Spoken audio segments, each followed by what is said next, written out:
After the clinic Tennessee put on against the FCS foe in Chattanooga, they have plenty to be encouraged by as they get prepared for a neutral site matchup against NC State, who, despite their lackluster win against Western Carolina, there's still a lot of hype and expectations around the Wolfpack. So how's Nico and the Vols preparing for this first neutral site match of the season? I'm Paige Dower. This is the Field Pass.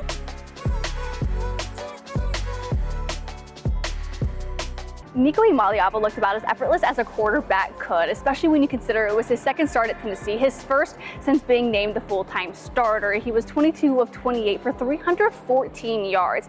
That now sets a new record at Tennessee for a quarterback for the most passing yards in any half of any game. He had 314 yards. To reiterate, those passing yards was more than Chattanooga had in total yards by the end of the game. And what was most impressive about his 79% completion rating was how he did it. A number of the times it was deep down the field in the middle. He had a beautiful one late in the first quarter to Dante Thornton, which ended up being a touchdown pass, and then another one to Thornton, which was a red zone touchdown pass. And when I asked Coach Josh Heupel in today's press conference, what impressed you most about Nico's vision and anticipation and tight windows, it came down to Nico having his eyes in the right spot. I thought he was extremely accurate, had his eyes in the right spot. Did a really good job of hitting windows, and that's in between defenders and the second level, and over-under balls between the second and third level. And Nico's ability to utilize the middle of the field, whether in short yardage or deep down the field, really shows how explosive this Tennessee offense can be. And it also showed us how much more comfortable Dante Thornton is now that he's in the outside wide receiver spot. It felt great, really. I felt like I needed to have, would have been my first game back. I felt like this is the game that I expected to have, so it felt very good. You see how comfortable, how much more comfortable Dante got with this offense, man. Just his first year going into last year. Still figuring things out, and I feel like he was dialed in this whole fall camp, spring camp, and yeah, man, he's been great work that he's put in, and he went out there and showed it on the field today. And for Nico, he says he was just excited to be inside Neyland Stadium, playing in front of 100,000 fans, and finally showing us what we've been talking about all off season. Yeah, I felt great, man. Just going out there competing with my guys. We put a lot of work into this for this year, so it felt good to go out there and display what we've been working on. And another Tennessee Vol that was able to reach the checkered end zone for the first time in his career was redshirt freshman tight end Ethan Davis, who says he was most eager to get to the celebration portion of his touchdown. I mean, it's a great feeling. Just, you kind of wait for that moment your entire time when you're playing offense here at Tennessee, just being able to score that first touchdown in front of 102,000. It was a dream come true, honestly. It was an amazing feeling.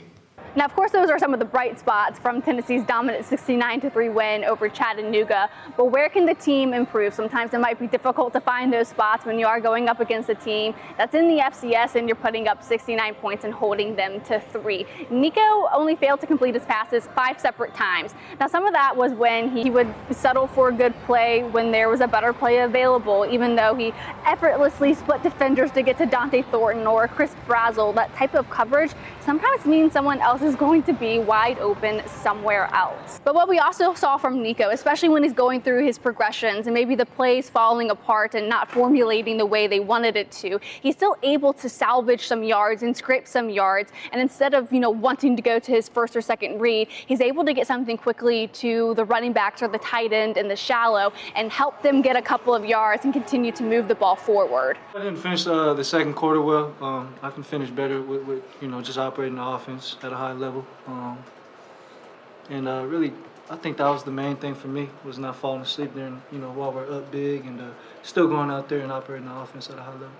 And even on the rare occasion that we saw a play just not happen, right? We mentioned the 5 times that he didn't complete a pass. Nico still continues to be that great player's coach. And Ethan Davis highlighted that earlier today, that when there is that disconnect and this miscommunication and the play that should have happened doesn't happen, they're immediately on the sidelines or back in the huddle, which they really weren't in a huddle at all during their week 1 win against Chattanooga. They're on the sidelines talking about why that play didn't happen, what went wrong, so that the next time they're in that scenario, it doesn't happen. And being able to quickly learn, correct mistakes, and figure out what went wrong will be incredibly important, especially when you consider that the competition is only going to heighten as this season goes on. And that's one of the things that Ethan Davis loves most about his quarterback in Nico Iamaleava. Oh, he's a great teammate. I mean, he's an extremely well leader as well. easy to talk to, easy to communicate with. I mean, we had one play where our communication, our timing was a little messed up. Straight to the sideline adjustment. Just get your eyes around quicker a little bit. Got you, Nico. So next time we run that play, we'll make sure we're dialed in on that one. So it's easy to talk to him, easy for him to come and coach me, but me also coaching him on, where I need the ball, where I want the ball, and also where he's going to put the ball. And like the rest of his teammates, Ethan Davis says nothing that Nico did on the field Saturday surprised them, which is such a ringing endorsement of what we can expect to see this season. And like Nico said before the start of the season, his connection that he has with Bru McCoy, he's excited to show all of us.